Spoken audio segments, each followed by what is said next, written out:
हाँ तो बच्चों, आज मैं दीर्घ संधि का ही एक दूसरा रूप लेकर आई हूँ। कल हमने अ के ऊपर शब्द बताए थे और मैंने बताया था कि स्वर दोनों तरफ जब समान आते हैं, एक से स्वर दोनों तरफ हो, पूर्व पद और उत्तर पद दोनों में जब समान स्वर होते हैं तो उसी स्वर का दीर्घ हो जाता है। कल हमने अ के लिए बात की थी। आज हम हमने कल कर लिया था। आज हम बात करेंगे ई बड़ी ई, ऊ बड़ा ऊ, री और बड़ी री। अब इसमें एक छोटी सी बात और समझ लो, कल भी मैंने बताया भी था, दोनों तरफ समान तो स्वर होंगे ही, लेकिन ये जरूरी नहीं कि दोनों तरफ अगर छोटी है तो उधर भी छोटी ई होनी चाहिए। बड़ी ई हो या दोनों तरफ बड़ी ई हो या दोनों तरफ छोटी ई हो या एक तरफ छोटी ई हो और बड़ी दूसरी तरफ बड़ी ई हो, इससे कोई फर्क नहीं पड़ता। बस ई होना चाहिए किसी भी रूप में।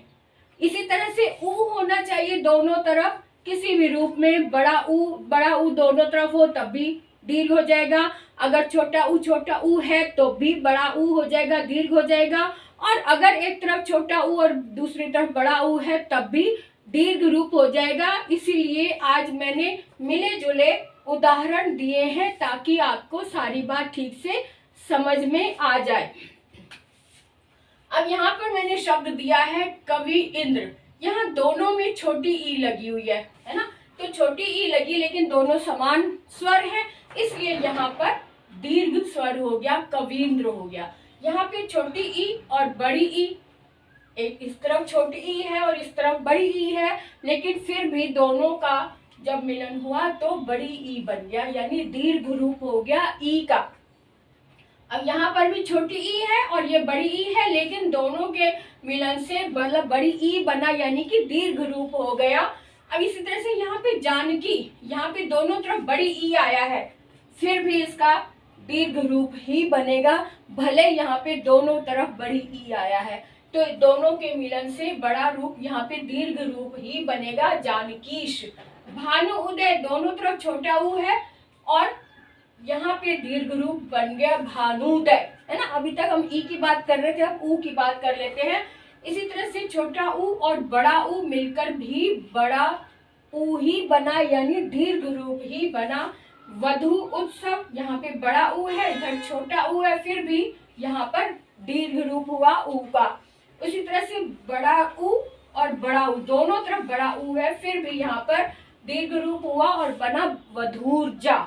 इसी तरह से यहाँ पे री की भी साउंड देख लो, पितृ ऋण, पितृ में री लगा हुआ, इधर भी री लगा हुआ है, और दोनों के जो युग्म हुआ इनके मिलन से बड़ी री यानी कि दीर्घ रूप हो गया। इसको मैं एक बार यहाँ पे भी लिख कर दिखा देती हूँ फिर से।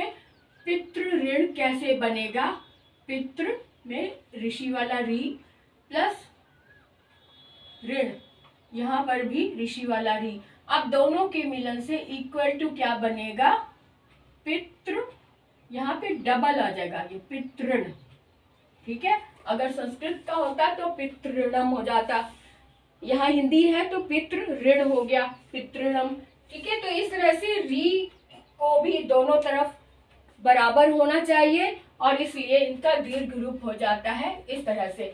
अब आपको अच्छे से समझ में आ गया होगा। अभी मैंने कुछ गिने चुने ही उदाहरण दिए हैं ताकि आपको ठीक से समझ आ जाए। अब तभी प्रैक्टिस तभी अच्छी होगी जब आप ऐसे ही और बहुत सारे शब्द यानी कि अ वाले 15-20 शब्द और ले लो। इसी तरह से ई वाले भी, ऊ वाले भी, अलग अलग 20 से 25 शब्द और लेंगे, उनका अभ्यास करेंगे, तब जाकर आपकी प्रैक्टिस होगी।